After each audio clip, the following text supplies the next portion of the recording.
وسلم علی رسولہ الکریم اما بعد فاعوذ باللہ من الشیطان الرجیم بسم اللہ الرحمن الرحیم قل ان کان آباؤکم وابناؤکم واخوانکم وازواجکم وعشیرتکم واموال اقترفتموها وتجارة تخشون کسادها ومساکن ترضونها احب الیکم من اللہ ورسولہ وجہاد فی سبیلہ فتربصوا حتى يأتي الله بأمره والله لا يهدي القوم الفاسقين۔ اے رسول مکرم آپ کہیے کہ اگر تمہارے باپ دادا اور تمہارے بیٹے اور تمہارے بھائی اور تمہاری بیویاں اور تمہارے رشتہ دار اور تمہارے کمائے ہوئے مال اور تمہاری تجارت جس کے گھاٹے کا تمہیں خطرہ ہے اور تمہارے پسندیدہ مکان تمہیں اللہ اور اس کے رسول اور اس کی راہ میں جہاد کرنے سے زیادہ محبوب ہوں تو تم انتظار کرو حتیٰ کہ اللہ اپنا حکم لے آئے، اور اللہ نافرمان لوگوں کو ہدایت نہیں دیتا۔ اس دنیا کے اندر جو سب سے بہترین چیزیں تھیں نا جی، وہ اللہ نے اپنے حبیب کو عطا فرمائی ہیں۔ جو سب سے بہترین زمانے، سارے زمانے ہیں اس نے پیدا کیے ہیں، لیکن جو سب سے بہترین زمانہ تھا وہ اللہ نے اپنے محبوب کو عطا فرمایا۔ لوگ سارے اللہ کی مخلوق ہیں، اسی کی پیدا کردہ ہیں، لیکن جو سب سے بہترین لوگ تھے نا، صحابہ کی صورت میں اللہ تعالیٰ نے اپنے محبوب کو عطا فرمایا۔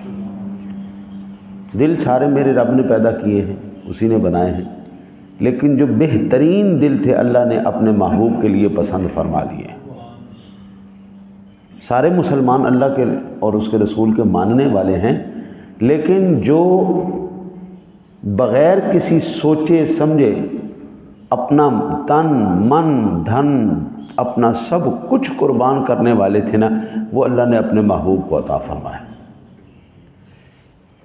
اللہ کا قرآن کیا کہتا ہے؟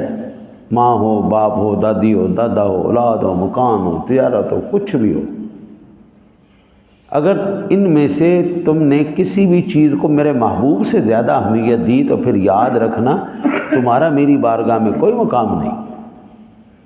اب صحابہ نے کیسے اظہار محبت کیا وہ کل میں نے کچھ عرض کر دیا تھا، آج میں آگے لے کے چلتا ہوں۔ باپ اور بیٹے کی محبت جو ہے اس کی کیا بات ہے جی۔ باپ اور بیٹے کی محبت کوئی عام محبت نہیں ہوتی۔ حضرت سیدنا صدیق اکبر رضی اللہ تعالیٰ عنہ کی ذات گرامی، آپ کے بیٹے عبد الرحمن ابھی اس نے کلمہ نہیں پڑھا، غزوہ بدر کے اندر یہ کافروں کی طرف سے لڑ رہا تھا، اور سیدنا صدیق اکبر حضور کے ساتھ تھے۔ حضرت صدیق اکبر رضی اللہ تعالیٰ عنہ نے دیکھا کہ عبد الرحمن للکار رہے ہیں مسلمانوں کو۔ آپ نے تلوار اٹھائی اور آقا جی کے بارگاہ میں گئے، یا رسول اللہ مجھے اجازت نہیں دیتے میں اس کی گردن اڑا دوں؟ اس بے شرم کو حیا نہیں آ رہی؟ کس کے خلاف جنگ کر رہا ہے؟ آپ کے خلاف؟ آقا جی میں اس کی ابھی جو ہے نا جی گردن اڑا کے آتا ہوں، مجھے اجازت دو۔ آقا جی علیہ الصلوۃ والسلام نے ارشاد فرمایا، یار صدیق تو ابھی ٹھہر جا، تو ابھی میری جو ہے نا اپنی ذات سے مجھے فائدہ پہنچا، ابھی ٹھہر جا ٹھہر جا ٹھہر۔ نگاہ نبوت دیکھ رہی تھی نا، یہی عبد الرحمن ہوگا اور اللہ اس کو میرا غلام بنائے گا، نگاہ نبوت دیکھ رہی تھی۔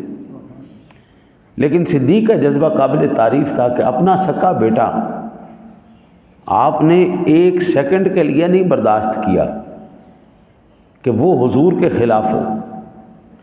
حضرت امام ابو الحسن علی بن احمد الواجدی یہ اس آیت مبارکہ کا شان نزول لکھتے ہیں کہ ابن جرید نے کہا کہ مجھے یہ حدیث پہنچائی گئی کہ ابو قحافہ نے، یہ ابو قحافہ حضرت صدیق اکبر کے ابا جی تھے، انہوں نے حضور نبی اکرم صلی اللہ علیہ وسلم کو برا بھلا کہا۔ سیدنا صدیق اکبر نے زوردار تھپڑ منہ پہ رسید کر دیا۔ اور جب جوان آدمی کا تھپڑ لگے بوڑھے آدمی کو تو بوڑھا تو گھومتا گھومتا وہ ہو جائے گا۔ شور مچ گیا جی، بیٹے نے باپ کے منہ پہ تھپڑ مار دیا، بیٹے نے باپ کے منہ پہ تھپڑ مار دیا۔ یہ ایک ایسا نبی ہے جو اپنے باپ کے منہ پہ تھپڑ مرواتا ہے۔ حضور نبی اکرم صلی اللہ علیہ وسلم کی بارگاہ تک یہ واقعہ پہنچا۔ حضور نبی اکرم صلی اللہ علیہ وسلم نے پوچھا کیا تم نے اس طرح کیا ہے؟ عرض کی یا رسول اللہ جی بالکل کیا ہے۔ یا رسول اللہ اگر یہ آئندہ بھی آپ کو برا بھلا کہے گا میں پھر اس کے منہ پہ تھپڑ ماروں گا۔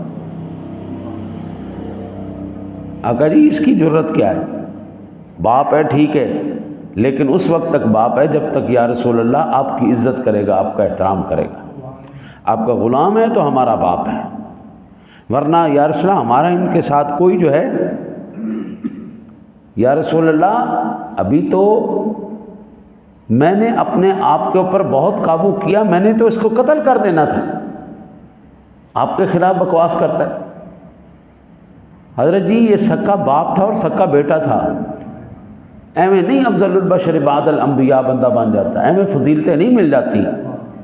ہاں جی صدیق اکبر اگر سب سے زیادہ فضیلت والی شخصیت ہے تو اس کی وجہ یہ ہے، نہ انہوں نے اپنے بیٹے کو دیکھا نہ باپ کو دیکھا، دیکھا تو حضور کی نسبت کو دیکھا۔ ہاں اگر حضور کا غلام ہے تو پھر بیٹا بیٹا ہے، اگر حضور کا غلام ہے تو باپ باپ ہے، ورنہ نہ ہم باپ کو مانتے نہ بیٹے کو مانتے، چلو دوڑ جاؤ، تمہارا حضور سے رشتہ نہیں، ہمارے ساتھ کوئی رشتہ نہیں۔ یہ آیا مبارکہ ہر اس صحابی رسول کے بارے میں نازل ہوئی ہے۔ ان میں سے چند کا نام حضرت ابن مسعود رضی اللہ تعالیٰ عنہ بیان کرتے ہیں۔ یہ آیا مبارکہ ابو عبیدہ بن جراح کی شان میں نازل ہوئی جب انہوں نے جنگ احد میں اپنے باپ عبداللہ بن جراح کو قتل کیا۔ غزوہ احد کے اندر عبداللہ بن جراح کو قتل کیا۔ یہ حضرت سیدنا ابو بکر کی شان میں نازل ہوئی جب جنگ بدر میں ان کے بیٹے عبد الرحمن نے مسلمانوں کو جنگ کے لیے للکارا تو حضرت ابو بکر نے رسول اللہ صلی اللہ علیہ وسلم سے اس کے مقابلے میں لڑنے کی اجازت مانگی تو رسول اللہ صلی اللہ علیہ وسلم نے فرمایا تم اپنی ذات سے ہمیں فائدہ پہنچاؤ، کیا تم نہیں جانتے تم میری آنکھیں اور میرے کان ہو؟ حضرت سیدنا صدیق اکبر رضی اللہ تعالیٰ عنہ کو حضور کیا کہہ رہے ہیں؟ تم میری آنکھیں اور میرے کان ہو۔ یہ مشکات شریف میرے سامنے پڑی ہے حضرت جی، یہ مشکات شریف میرے سامنے، اور اس میں میرے آقا نبی اکرم صلی اللہ علیہ وسلم نے حضرت سیدنا عمر فاروق اعظم رضی اللہ تعالی عنہ سے فرمایا وقال اشرکنا یا اخی فی دعائک، اے میرے بھائی مجھے اپنی دعا کے اندر یاد رکھنا۔ حضرت عمر فاروق اعظم عمرے کے لیے جا رہے تھے تو آقا جی علیہ الصلوۃ والسلام نے عمر فاروق اعظم کو اپنا بھائی کہا۔ حضرت عمر فاروق اعظم کہتے ہیں اللہ کی قسم اس وقت کائنات میں سب سے زیادہ میری ساری کائنات بھی مجھ سے چھن جاتی، مجھے کوئی پرواہ نہیں تھی کیونکہ مجھے سونے نبی نے اپنا بھائی ارشاد فرمایا، یہ دولت میرے لیے سب سے زیادہ تھی۔ صدیق اکبر کو آقا جی کہہ رہے ہیں تو میرے کان ہے تو میرا آنکھ ہے۔ ہاں جی یہ مرتبہ ایویں نہیں ملتے حضرت جی، صحابہ بنے ایویں نہیں بنے، انہوں نے قربانیاں دی ہیں۔ حضرت مصعب بن عمیر جب انہوں نے اپنے بھائی عبید بن عمیر کو جنگ احد میں قتل کیا، یہ ان کے بارے میں آیا مبارکہ شان نازل ہوئی۔ حضرت عمر کی شان میں نازل ہوئی جب انہوں نے اپنے ماموں العاص بن ہشام بن المغیرہ کو جنگ بدر میں قتل کیا۔ یہ حضرت علی المرتضیٰ شیر خدا کرم اللہ وجہہ الکریم اور حضرت امیر حمزہ رضی اللہ تعالی عنہ کی شان میں نازل ہوئی جب انہوں نے عتبہ شیبہ ولید بن عتبہ کو قتل کیا۔ یہ صحابہ اس آیت کے اس حصے کے مصداق ہیں، خواہ وہ دشمن ان کے باپ ہوں یا بیٹے ہوں یا بھائی ہوں، ان کے قریبی رشتہ دار ہوں، حضرت کوئی بھی ہے اگر حضور سے رشتہ ہے تو سارے قبول ہیں، اگر حضور سے رشتہ نہیں کوئی قابل قبول نہیں۔ رشتہ حضور سے ہے تو ہر چیز قبول ہے، اگر نہیں ہے تو جاؤ بھاڑ میں جاؤ، تم لوگ کون۔ میں نے زندگی کے اندر نا جی کوشش یہ کی ہے کہ اپنا دوست اس کو بناؤ جو نمازی ہو، جو پرہیزگار ہو، جو عالم ہو۔ ایک دوسرا اس کو دوست بناؤں جو اپنے ماں باپ کی عزت اور احترام کرتا ہو۔ جو بندہ اللہ کی بارگاہ میں سجدہ نہیں کرتا نا، سر بسجود نہیں ہوتا، جو اللہ کی بارگاہ میں آ کے جھکتا نہیں ہے، حضرت اس سے دوستی کا مطلب یہ ہے کہ جو اپنے رب کا اور اس کے رسول کا وفادار نہیں ہے نا، وہ تیرا بھی نہیں ہو سکتا۔ اپنے ماں باپ کی جو برائی کرتا ہے، میں کبھی زندگی میں اس بندے سے کلام نہیں کرتا جو اپنے ماں باپ کا وفادار نہیں ہوا، تیرا وفادار کس طرح ہو جائے گا؟ ایک اللہ رسول کی ذات، ایک ماں باپ کی شخصیت۔ حضرت یہ دو وہ ہستیاں ہیں جن کے احسانات ہیں ہم پر۔ ہمارے ماں باپ نہ ہوتے ہم دنیا میں چل ہی نہیں سکتے تھے، سروائیو ہی نہیں کر سکتے تھے، زندہ ہی نہیں رہ سکتے تھے۔ اس مالک نے ہمیں پیدا کیا ہے، ماں باپ نے ہمیں پرورش دی ہے، پالا ہے، کھلایا ہے، پلایا ہے، ہماری ہر ضرورت کو پورا کیا ہے، اور جس ذات نے ساری نعمتوں سے تجھے نوازا ہے، جن ہستیوں نے تجھے سب کچھ عطا کیا ہے، تو ان کا نہیں بن سکا، میرا کیا بنے گا؟ جھوٹ بولتے ہیں کہ جناب تو میرا بڑا جگری یار ہے، تو میرا جناب فلانا یار ہے، اور نہیں، ایسا کوئی بھی نہیں۔ جو اللہ رسول کا یار نہیں، ہمارا یار کوئی نہیں۔ اقبال کہتا ہے نا، کی محمد سے وفاتوں نے، کی محمد سے وفاتوں نے تو ہم تیرے، یہ جہاں چیز ہے کیا لوح و قلم تیرے۔ رب سونا بھی کہتا ہے اگر میرے نبی سے وفا ہے تو میں تمہارا، اگر میرے نبی سے وفا کوئی نہیں، دوڑ جاؤ، کچھ بھی نہیں تمہارا۔ چلو، سورہ توبہ کی اس آیت مبارکہ میں اللہ تعالیٰ نے مسلمانوں پر واجب کیا ہے کہ وہ اپنے باپ دادا، اپنے بیٹوں، اپنے بھائیوں، اپنی بیویوں، اپنے قریبی رشتہ داروں سے زیادہ اللہ اور اس کے رسول سے محبت رکھیں۔ ان احادیث سے واضح ہو گیا کہ مختلف جنگوں میں صحابہ کرام نے اللہ اور اس کے رسول کی محبت میں اپنے باپ، بھائی، دیگر رشتہ داروں کو قتل کیا۔ اور ہم اس سے پہلے، میں جب سورہ توبہ کی ابتدائی آیات پڑھ رہا تھا تو اس میں نے ایک نابینا صحابی جن کی ایک باندھی سے 2 بچے بھی تھے، اس نے جب حضور کی گستاخی کی تو اس نابینا صحابی نے اس باندھی کو بھی مار دیا۔ تو اگرچہ میرے بچوں کی ماں ہے، لیکن اگر میرے نبی سے تیرا رشتہ کوئی نہیں، اسی بھی تینوں کوئی مندے، چل دوڑ جاؤ، ختم۔ حضرت صحابہ کرام علیہ رضوان رسول اللہ صلی اللہ علیہ وسلم کی محبت میں مکے سے ہجرت کر کے مدینے تشریف لے گئے۔ انہوں نے سارا کچھ، اپنا کاروبار، اپنا گھر بار، زمین جائیداد سب چھوڑ دی۔ حضرت امام ابن عدی نے اپنی سند کے ساتھ حضرت صہیب بن سنان سے روایت کیا ہے کہ بعثت سے پہلے رسول اللہ صلی اللہ علیہ وسلم کی صحبت میں تھا۔ کہا جاتا ہے کہ جب حضرت صہیب نے ہجرت کی تو مشرکین کی ایک جماعت نے ان کا پیچھا کیا۔ حضرت صہیب رضی اللہ تعالیٰ عنہ یہ وہ صحابی رسول تھے جو بڑے ماہر تیر انداز تھے، ماہر تیر۔ یہ جب ہجرت کرنے لگے نا تو کافر ان کے پیچھے پڑ گئے۔ حضرت صہیب نے ان سے کہا کہ یار اس طرح کرو، میری جان چھوڑ دو، مکے میں میرا مال پڑا ہوا ہے، میں تمہیں اس کا پتہ بتا دیتا ہوں، میں نے دفنایا ہوا ایک جگہ، جا کے تم مال لے لو، میری جان چھوڑ دو۔ اگر میرے پیچھے آنا ہے تم نے تو یاد رکھو جب تک میرے ترکش میں ایک بھی تیر ہے نا، میں اپنے نزدیک نہیں تمہیں آنے دیتا۔ میرے جب تیر ختم ہو جائیں گے، میں تلوار باز بھی بڑا شاندار ہوں، جب تک میرے ہاتھ میں تلوار ہوگی تمہاری جرت نہیں ہے تم مجھے ہاتھ بھی لگا جاؤ، ایویں بندے مرواؤ گے، فائدہ کیا ہے؟ مال لے لو، تمہارا بھی فائدہ ہو جائے گا، چلو۔ انہوں نے کہا کہ ٹھیک ہے، تو ہمیں مال دے دے۔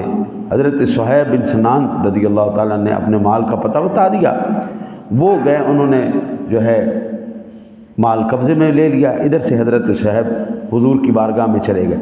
آیا مبارکہ جب حضور کی بارگاہ میں پہنچے نا، حضرت جی نگاہ نبوت تو دیکھ رہی تھی نا، میرا غلام کیا کر کے آ رہا ہے، اپنا سارا مال قربان کر کے آ رہا ہے۔ تو آقا جی نے آتے ہی ساتھ ہی ارشاد فرمایا بڑا سونا تجارت کر کے آیا ہے، ہاں بڑی سونی تجارت کر کے آیا، دنیا کا مال تو نے دے دیا ہے اور اللہ کا حبیب لے لیا ہے، یہ بڑی سونی تجارت تو نے کی ہے۔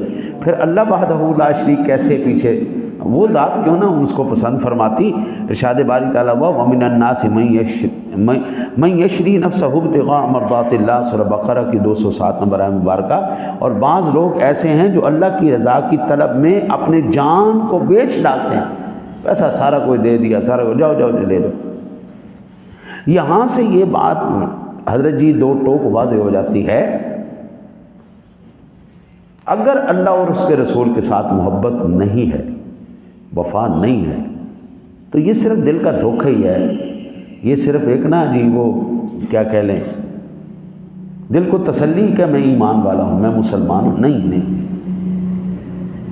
اگر حضرت جی حضور کے بغیر کھاتا چلتا ہوتا نا جی، گزارا ہو جاتا، تو مسجد میں اذان دی جاتی ہے جماعت سے پہلے، تو اللہ تعالیٰ اذان میں اپنے محبوب کا نام نہ رکھتا، کلمے میں سونے کا نام نہ رکھتا، نمازوں میں ذکر مصطفیٰ نہ رکھتا، جنازوں میں ذکر مصطفیٰ نہ رکھتا، قبروں میں حضور کا ذکر نہ رکھتا، حشر میں نہ حضرت پھر ہر جگہ حضور کا ذکر نہیں ہونا چاہیے تھا۔ اس کا مطلب یہ ہوا کہ کلمہ بھی اسی کا قبول ہے جو لا الہ الا اللہ محمد رسول اللہ کہے گا۔ خالی لا الہ الا اللہ کہتے رہو، تسلی دیتے رہو دل کو، میں مسلمان ہوں جی، میں مسلمان، لیکن رب کہتا ہے میری بارگاہ میں تمہارا کوئی مقام نہیں جب تک محمد الرسول اللہ نہیں کہو۔ دعا کرو اللہ تعالیٰ آپ کو مجھے حضور کی سچی محبت نصیب فرمائے۔